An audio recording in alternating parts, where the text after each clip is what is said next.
Olá, crianças! Hoje é dia de desafio da natureza.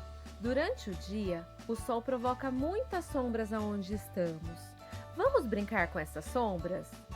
Mexa seu corpinho, dance, crie personagens. Ah, você pode também desenhar as sombras que você vê. Olha como é divertido brincar com as sombras!